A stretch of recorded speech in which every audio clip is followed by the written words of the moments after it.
Oi, gente, Pai e Senhor, eu sou o Gabriel. Eu sou o Leco. Eu sou o Yuri. Nosso amigo Yuri não pôde estar presente, eu já ia falar eu sou Yuri, mas infelizmente não pôde estar com a gente, vamos continuar o vídeo. E hoje nós estamos na lição 9, quase chegando no final do nosso trimestre. E temos como tema principal a maravilhosa cura divina. Texto do dia. Está lá em Isaías capítulo 53, versículo de número 5, que diz: Mas ele foi ferido pelas nossas transgressões e moído pelas nossas iniquidades. O castigo que nos traz a paz estava sobre ele, e pelas suas pisaduras fomos sarados. Já. Síntese. A cura divina, da mesma forma que o batismo com o Espírito Santo, é uma realidade para os nossos dias. Tópico 1. Origem das enfermidades. Quando Deus criou o mundo, ele era perfeito. E não tinha nenhum registro de doença, não tinha registro de nada, nem de virose, de gripe, não tinha registro de nada. Nossa raça era literalmente pura. Adão e Eva, nossos pais, na fé, eles também tinham saúde perfeita, inclusive eles eram imortais. Porém, eles não eram eternos, porque eles tiveram um princípio. E nós sabemos que para algo nesse mundo existir, para algo nesse mundo ser real, ele precisa ter um princípio. Ele precisa ser criado por alguém. E tudo que está na face dessa terra teve um princípio, inclusive a própria terra, que foi criada por Deus. Com essas conclusões, nós podemos afirmar que Deus não existe. Isso mesmo, Deus não existe. Deus não existe? Deus não existe. Por que Deus não existe? Você deve estar se perguntando, calma, que a gente não é herege. Ele não existe porque ele é a fonte da existência. Ele é o princípio, o meio e o fim. Ele simplesmente é. É isso que ele fala. Exatamente. Ele chama Moisés, capítulo 3 de Êxodo, capítulo 3 e 4. Quando ele chega lá, quem me enviou diz: o eu sou me enviou. Eu sou o que sou. Eu sou o que sou. Por isso que Adão e Eva não foram eternos, porque eles tiveram um princípio. E sim, imortais, porque eles tiveram a saúde perfeita. Você deve estar se perguntando agora, se eles eram imortais, por que eles não estão vivos até agora? Porque infelizmente, né, existe o bem e o mal. Aí a Eva já... Não, tá certo. A Eva foi influenciada pela maldita cobra. Induziu ela a pecar, ela acabou caindo na cilada da cobra, né? Comeu do fruto proibido e a nossa raça foi meio que contaminada pelo pecado. Meio que não, foi toda, literalmente contaminada pelo pecado. E olha, a ordenança de Deus era que se eles comessem da árvore, eles morreriam. Então passaram a ser mortais. Decorrente disso, os seus descendentes, todos aqueles que vieram deles, acabaram sendo contaminados, altamente contaminados também pelo pecado. Por isso que hoje a nossa geração está estragada pelo pecado. Nós estamos envelhecendo e morrendo por consequência disso. Envelhecendo e morrendo muito mais rápido. As pessoas, antes, elas tinham uma durabilidade de vida muito maior do que nós temos hoje. Uma prova disso foi Adão, que viveu 900 e poucos anos. Imagina alguém aqui hoje, na nossa vida, vivendo 900 e alguma coisa, chegando pelo menos a 500 anos,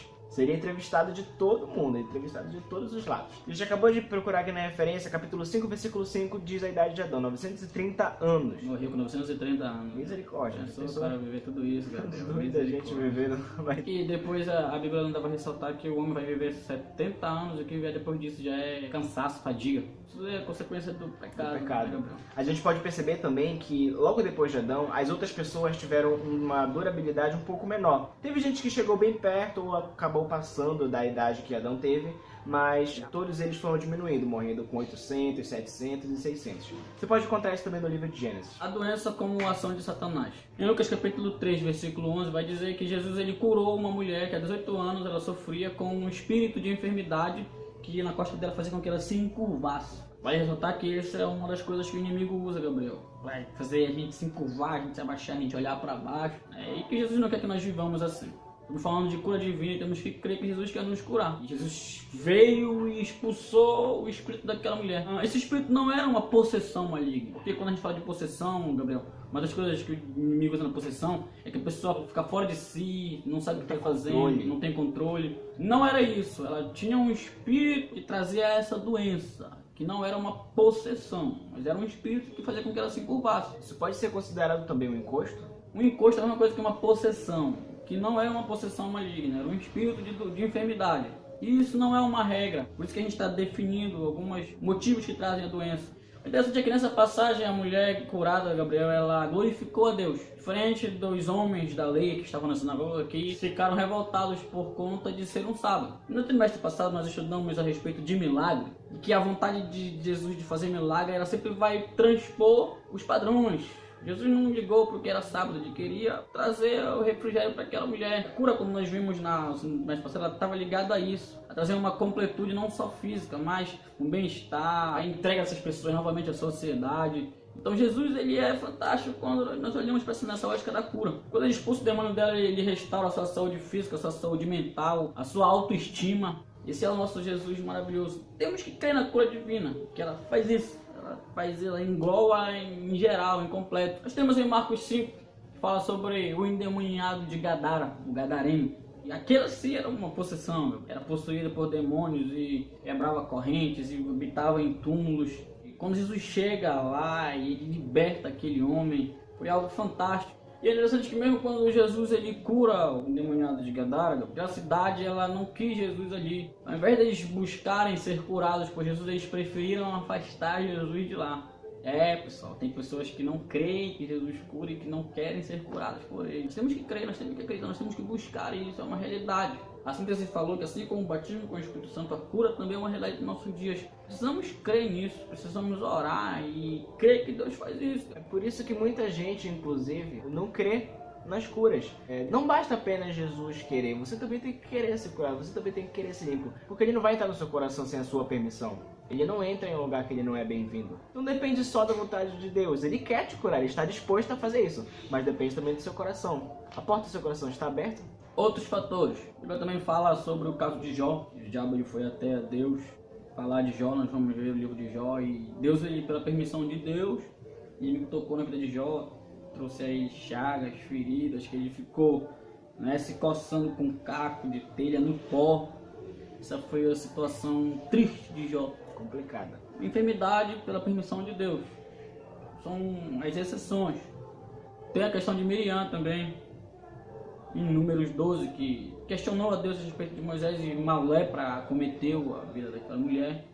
Claro que depois ela ficou boa novamente, mas é um caso a ser analisado, a respeito de enfermidade, de origem. Também nós podemos olhar hoje, Gabriel, é muito recorrente essa questão das doenças emocionais. Alguém aponta a depressão como uma doença do século, ansiedade, síndromes, medos, que estão levando as pessoas a adoecerem. É importante falar isso aqui, que quando a nossa mente não está boa, nosso corpo é afetado também. Tem pessoas que estão se isolando, que estão preocupadas demais, em correria demais, não estão cuidando de si, isso as está levando a um estado de enfermidade.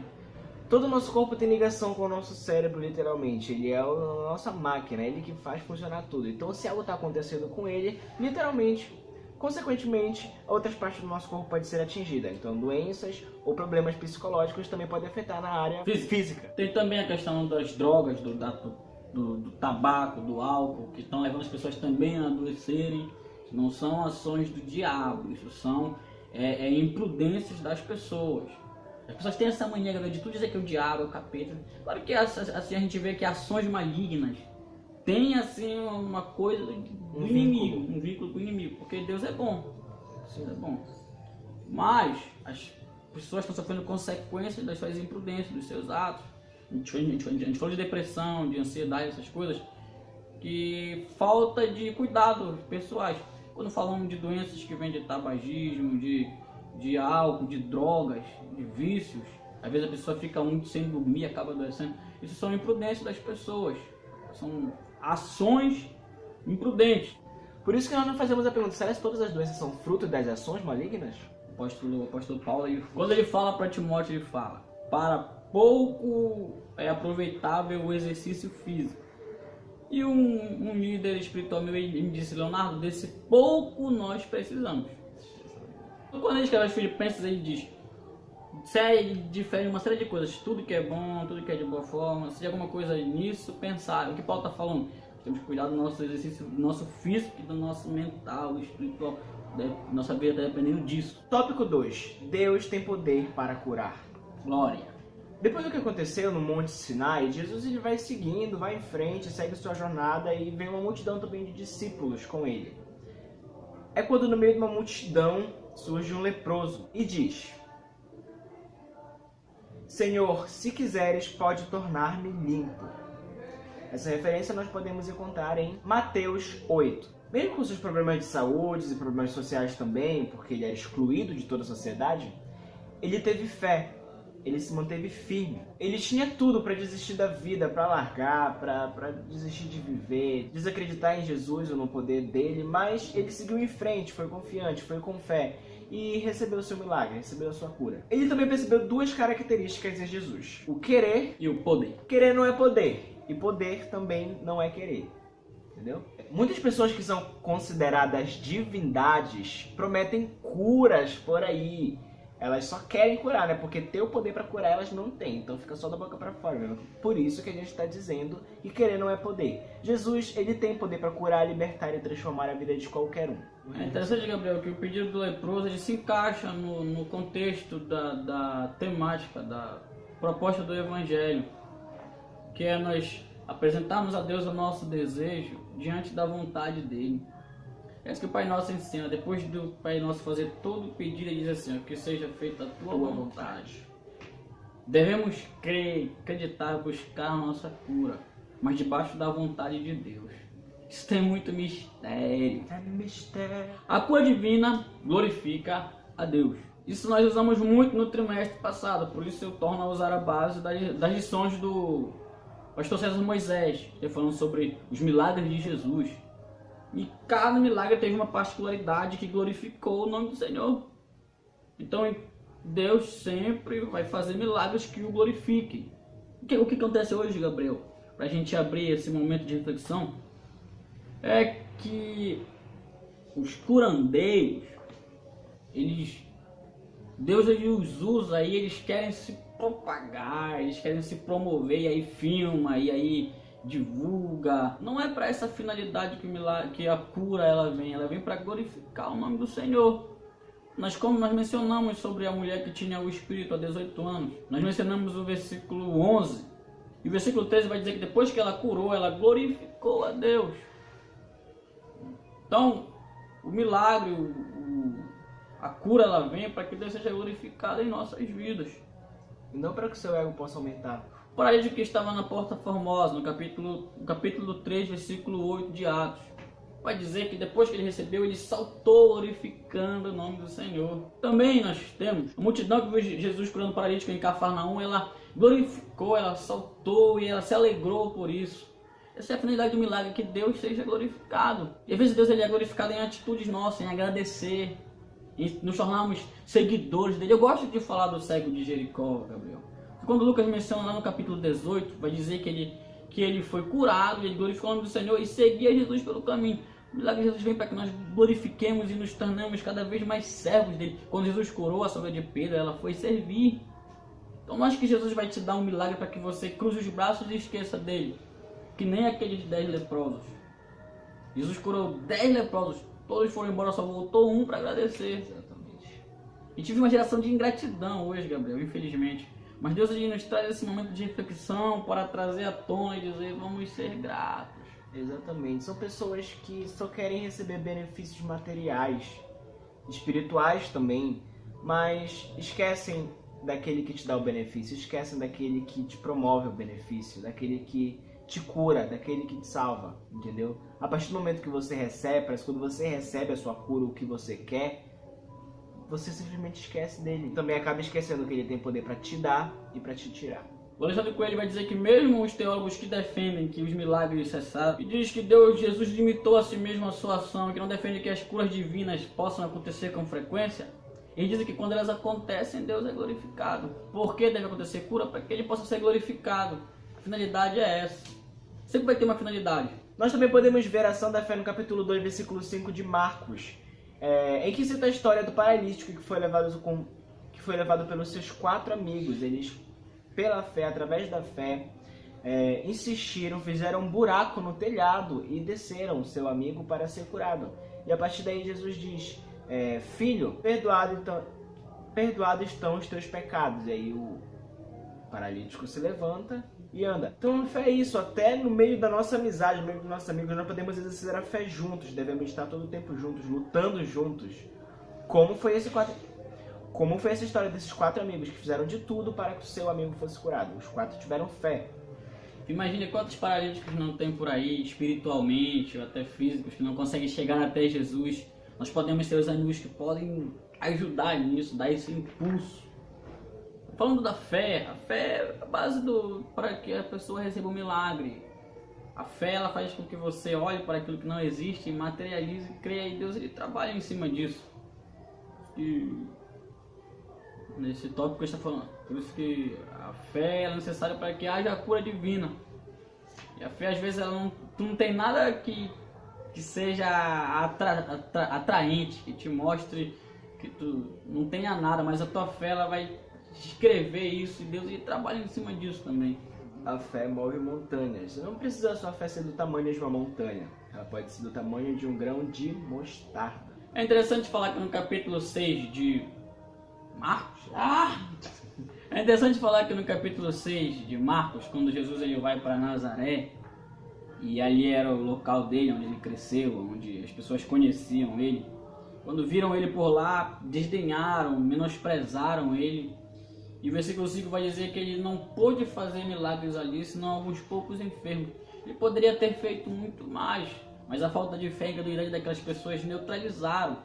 E o César Moisés ele diz aqui, o autor ele diz aqui na lição, que em alguns momentos a falta de fé ela neutraliza o milagre. Eu sei que isso é um pouco, como é que fala? Polêmico. Eu sei que esse tipo de afirmação é um pouco polêmico, mas estamos diante do texto. Jesus não fez milagre porque eles não creram e o desprezaram. Creia, acredite, Jesus ele trabalha pelos seus.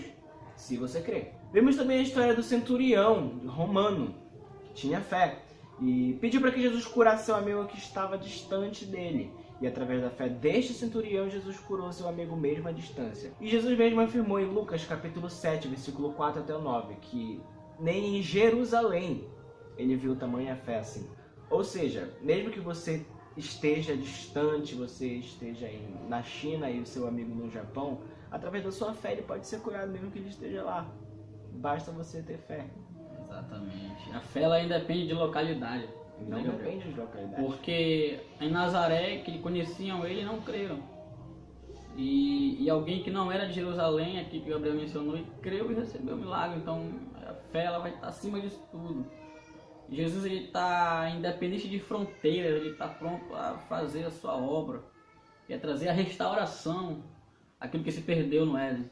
A intenção da cura é trazer o ser humano ao seu estado natural, que era no Éden, que o pecado destruiu, e que um dia nós vamos ser, quando Jesus vier, e nós estivermos na glória com Ele.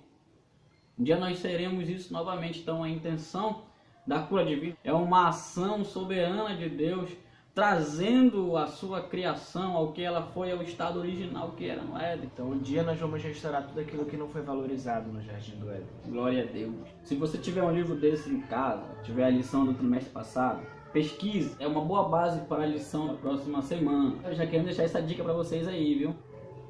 Milagre de Jesus. A cura divina em nossos dias. Você tem pelo menos 4 motivos para nós crermos que as curas elas são para os nossos dias. Primeiro, Gabriel, é porque a cura divina ela está na palavra de Deus. Ela é embasada na palavra de Deus. E se o Espírito Santo, e se a palavra de Deus é inspirada por Deus, então ela também é válida para os nossos dias. Dentro da palavra nós cremos que Deus cura ainda hoje.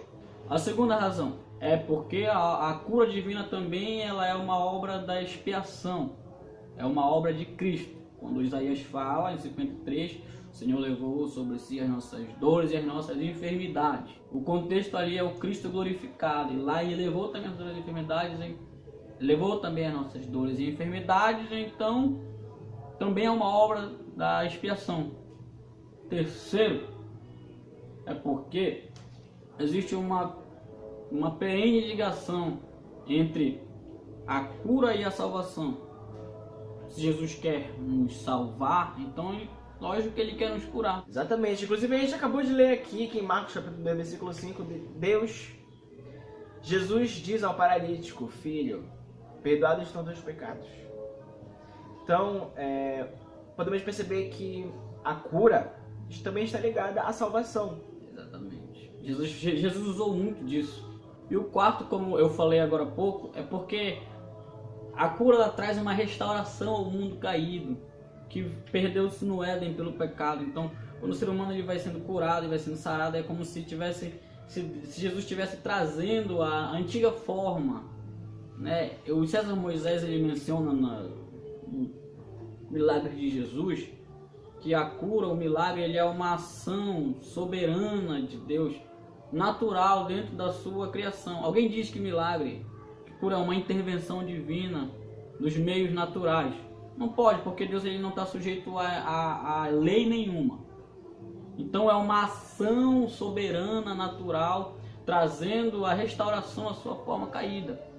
Esses são os motivos que nos fazem crer que Deus ainda cura hoje, que Jesus quer curar ainda hoje. Devemos orar pelos enfermos. Isso nós encontramos na carta de Tiago, capítulo de número 5, versículo 14 e 15. Tiago, no seu livro, ele vai dizer: aos que estáis enfermos, chamai os presbíteros, fazei a unção com óleo, e a oração da fé salvará o enfermo. Muita heresia se criou em cima disso, Gabriel. As pessoas com o talzinho do óleo ungido, ai, unge com óleo ungido, não existe óleo ungido, o que existe é óleo da unção. É o que estáis enfermos, chamar os presbíteros, que era para dar ênfase à liderança da igreja. Mas o que salva ali, o que cura, o que traz milagre, é a oração da fé. Por isso, devemos orar, sendo presbítero, sendo diácono, sendo um irmão como eu e você somos. Nós precisamos orar, porque a oração ainda pode muito ter efeitos. Eu sei que Deus quer operar no nosso meio, mas precisamos orar. E só ora quem crê. Bem, você quer que Deus pode lhe usar? Ore. Glória a Deus. Cura divina e soberania de Deus. Momento que fica um pouco mais polêmico o negócio. Os pentecostais, e eu creio que todo crente deveria crer que Deus ele pode curar toda espécie de enfermidade. Toda espécie de enfermidade, todo tipo. Deus não está limitado a nada, como eu falei. Ele é soberano. E aí curando, e a cura para ele é uma ação natural. Como um Deus que criou pessoas, que formou-as. Mas e se Deus decidir não curar alguém? Será que se ele não decidir curar alguém, isso foi consequências de seus pecados? Bom, nós não temos como saber, porque a soberania de Deus está muito acima. Os pensamentos de Deus estão muito mais elevados do que os nossos próprios pensamentos.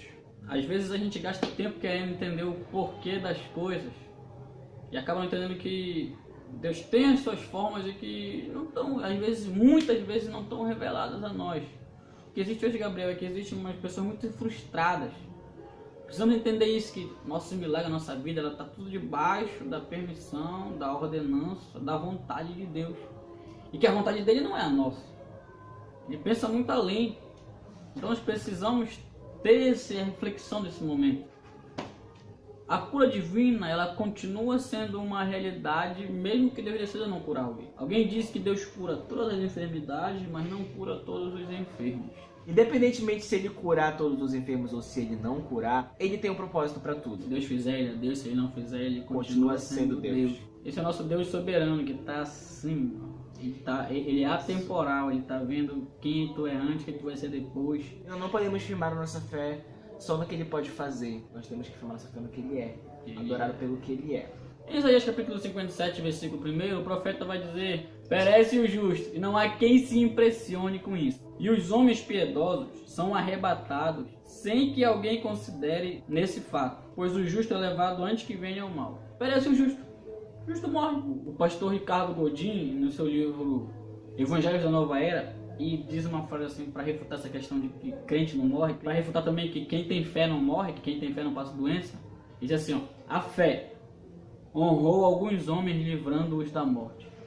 Porém, essa mesma fé honrou homens tanto que eles precisaram morrer por essa fé.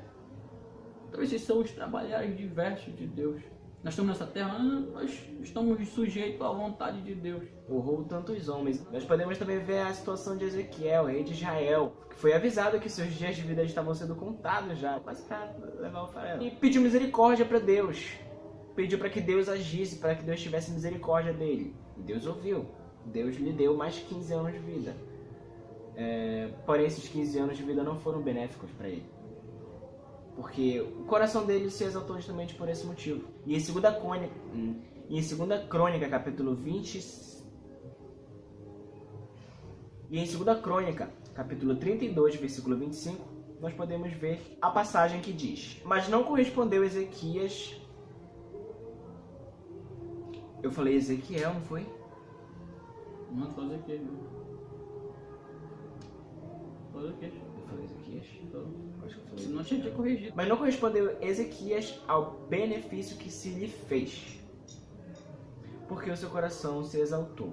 Então Deus pode prestar essa sentença, Ele pode te dar mais anos de vida. Mas isso não significa que esse tempo de vida que Ele vai te dar vai ser benéfico para ti. Entendamos os trabalhares de Deus que são diferentes do nosso e vamos aceitar isso. Vamos entrar um pouco agora sobre a questão da medicina. A Bíblia nos mostra que existiram vários médicos, inclusive Lucas ele era um deles. Por isso que Lucas, a gente já comentou nos vídeos passados, que ele cita com mais detalhes algumas curas que Jesus fazia, ele dava mais ênfase nas curas que ele fazia, pelo fato dele ser médico. Esses médicos se interessaram pela medicina nesse tempo e começaram a procurar como resolvê-la. Eles queriam se aprofundar, eles procuraram se aprofundar, conhecer, descobrir as doenças que na época eram desconhecidas e procuraram alguma forma de como resolvê-las. E por esses interesses, por essas curiosidades que eles tiveram, graças a Deus nesse tempo, hoje a medicina ela teve um avanço muito grande, capaz de fazer transplante de órgãos. E, Gabriel, não é pecado o cristão procurar o médico. Tem crente que acha que ele não pode, que vai só viver de milagre. Não. Ou que vai descrer do poder que Deus tem. Deus ele capacitou esses homens, criou neles uma curiosidade para que eles estudassem, se informassem e chegassem ao que nós temos hoje em dia. Então, é pecado você ir no médico se curar. Pare com isso, pelo amor de Deus. Busque o milagre, busque, mas trate ao médico regularmente, procure o médico, o farmacêutico, leia a bula. Esse, infelizmente, pode ser hoje algumas pessoas cristãs que acham que, pelo fato de Jesus ter poder para curar, não está se preocupando com a sua saúde. Não é porque você está assistindo uma dor agora que você vai deixar essa dor aí porque Deus tem poder para curar. Você também tem que ver o que é essa dor. Pode ser simplesmente uma dor, mas pode não ser, pode ser algo grave. Conheço pessoas que deixaram passar essas pequenas dores e quando foram ver acabaram sendo diagnosticadas com algum caso grave, como por exemplo de câncer. Então nós precisamos estar sempre atentos à saúde, não descrendo também do poder de Deus. É claro que Ele tem poder para curar, com certeza, mas a gente também tem que se interessar um pouco mais pela gente, né? Você tem amor próprio, né? Tem que ter amor próprio. Deus também atua no meio da medicina, Ele usa essas pessoas também para curar. Gente, esse foi o nosso vídeo de hoje. Infelizmente, como a gente já falou aqui, o nosso amigo Yuri não pôde estar presente, nosso cameraman também, Elcio, também não pôde estar presente. Mas é isso, muito obrigado pela participação de vocês. Gente, só lembrando, assista nosso vídeo, compartilhem, dê um like, nos ajudem. Não precisa de criar o nosso grupo no WhatsApp, entendeu? Você pode dar o número para algum de nós, chamar no Facebook, até comentar aí no YouTube mesmo, no Facebook, deixar o seu contato, nós vamos criar o nosso grupo, para nós estarmos interagindo uns com os outros, tá bom? Precisamos dessa aproximação, vocês são importantes para nós. Muito obrigado pela sua participação e até o próximo vídeo.